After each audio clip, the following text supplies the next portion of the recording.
এটা হচ্ছে গণভবনে ঢোকার বর্তমান প্রবেশপথ।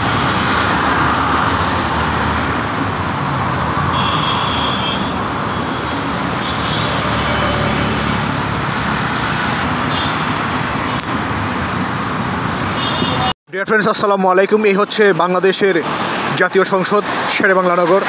একদিকে জাতীয় সংসদ, যেখানে বাংলাদেশের জনসাধারণের ভাগ্য নির্ধারণ হয় সেই স্থান।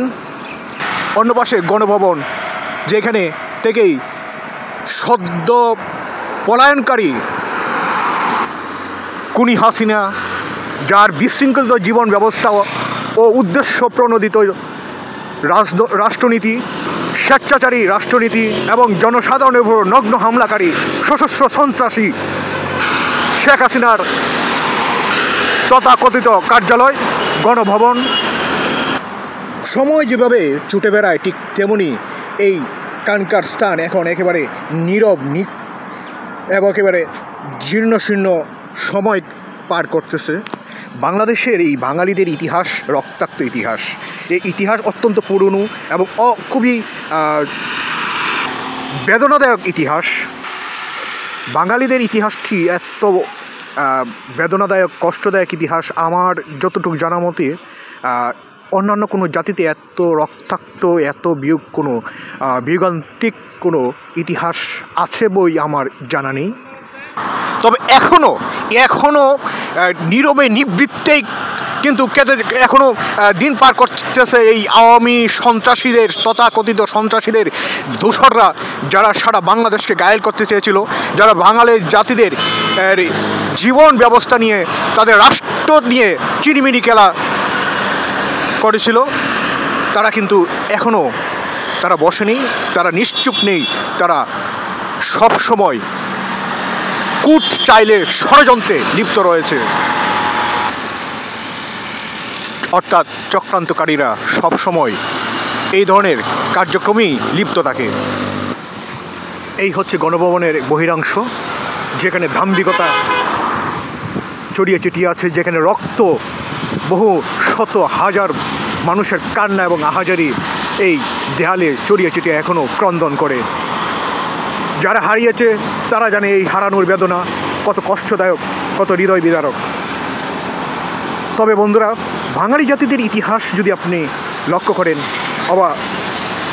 তাহলেই আপনার এই কানকার বাংলাদেশের বাঙালিদের ইতিহাস খুবই করুণ ইতিহাস, খুব বিয়োগান্তিক, খুবই হৃদয় বিদারক ইতিহাস। বিভিন্ন সময় চক্রান্তকারীরাই, ষড়যন্ত্রকারীরা এই জাতিকে নেতৃত্ব দিয়েছে, এই জাতিকে মেধাশূন্য করেছে, এই জাতিকে নিজের মনের মতো করে শাসকের নেই শোষণ করেছে। এই হলো বাংলাদেশের এক ইতিহাস। ক্ষুদ্র জনতার মাঝেও পলায়নকারী সাবেক বাংলাদেশের প্রধানমন্ত্রীকে তো সেই কুখ্যাত স্বৈরাচারী, সেই স্বেচ্ছাচারী শেখ হাসিনা, যে একেবারে অসভ্য রাজনীতির যে রচনাকারী, সেই খুনি হাসিনার এটি ছিল তার কার্যালয় গণভবনকে। তো গণভবনের অর্থ যেখানে মার্কায়, দেখুন এটি আমি এইটা তার কার্যালয়ের একটি অংশ। দেখুন বন্ধুরা, এটা হচ্ছে গণভবন কার্যালয়ের একেবারে পিছনের যে অংশটুকু, সেই অংশটুকু। হাজারো মানুষের আর্তনাদ, ক্রন্দন এই দেয়াল জুড়ে রয়ে গেছে। বহু মানুষের হাহাকার, আর ভারী হয়ে গেছে এইখানকার আকাশ বাতাস। এই মেধাশূন্য, ব্যক্তিত্বহীন এক অসভ্য নেত্রী শেখ হাসিনা তার ধ্বংস চিনিয়ে আনলো এবং বিজয় চিনিয়ে আনলো বাংলাদেশের নবপ্রজন্ম, নিউ জেনারেশন, জেনজি। সো বন্ধুরা, ইতিহাস হোক নতুন, হোক অভিজাত্যশীল, হোক ব্যক্তিত্বপরায়ণ লোকের আবির্ভাব ঘটুক, বাংলাদেশের রাজনীতির নতুন মাত্রা যোগ হোক, সেই শুভকামনায় আজকে তাহলে এই পর্যন্তই। আপনারা ভালো থাকুন, সুস্থ থাকুন। Till then, take care. আর আমার প্রত্যেকটি কন্টেন্ট আপনারা দেখুন, শেয়ার করুন। ধন্যবাদ। আসসালামু আলাইকুম। খুনি হাসিনার একটি চাষবাস করার স্থান, এখানে বসেই সে তার ফার্ম ছিল, সেই ফার্ম তদারকি করত। এই সেই স্থানটি খুনি হাসিনা গণভবনের এই পিছনের অংশে সে ওইখানেই বসেই পশু কিছু হাঁস মুরগি পালন করত এবং সেগুলি তদারকি করত। দেখুন।